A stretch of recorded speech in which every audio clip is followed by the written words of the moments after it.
नमस्कार दोस्तों। किसी ने क्या खूब कहा है, लहरों को शांत देखकर ये न समझना कि समंदर में रवानी नहीं। जब भी उठेंगे तूफान बनकर उठेंगे, अभी उठने की ठानी नहीं। दोस्तों, आज सुबह मैं मॉर्निंग वॉक पर गया था और वहाँ पर अचानक एक दोस्त आया मेरे पास और उसने कहा कि मेरे को समझ में नहीं आ रहा है कि मुझे क्या करना चाहिए। मैं पूर्व में खेल में ब्लैक बेल्ट हूँ और आसपास की बहुत सारी प्राइवेट शालाओं में बच्चों को ट्रेनिंग देता था और उससे मैं 30-35 हज़ार 40 हज़ार लगभग मंथली कमा लेता था। बीच में कोविड का समय आया और ये मेरी जो जॉब थी छोटी छोटी, ये सब जगह से छूट गई और अब मेरे पास कोई जॉब नहीं है।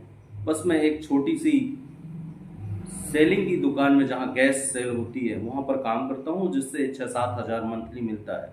पर मैं अपना घर नहीं चला पा रहा हूँ। मुझे क्या करना चाहिए? सुझाव, कोई आपके पास ऐसा सुझाव हो तो सुझाव। दोस्तों, कुछ समझ में मेरे भी नहीं आ रहा था। पर ये जो कोविड का समय था, बहुत सारे ऐसे लोग थे जिनकी जॉब, छोटी छोटी जॉब थी, चली गई और वो कहीं ना कहीं अपने घर पे सफ़र कर रहे हैं, परेशान हैं कि कैसे करना चाहिए। आज इसी से संबंधित एक छोटी सी कहानी दोस्तों। कहानी एक पंछी की, बाज की। बाज का जीवन काल होता है लगभग 70 साल का, पर उसके जीवन काल में एक ऐसा समय आता है जब वह लगभग 40 साल की उम्र होती है, तो उसके जो नाखून होते हैं वो बड़े हो जाते हैं और बड़े होकर मुड़ जाते हैं, जिससे वह शिकार को पकड़ नहीं पाता है।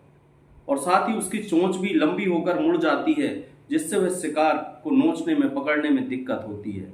और साथ ही उसके जो पंख होते हैं वो भारी हो जाते हैं, वजन, जिससे वो लंबी उड़ान नहीं भर पाता है।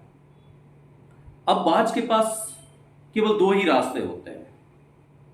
या तो वह दूसरों के भोजन को, मरे हुए जीवों से भोजन प्राप्त करना शुरू कर दे, या पहले की तरह कुछ बनने के लिए कुछ कठिन रास्ता चुने।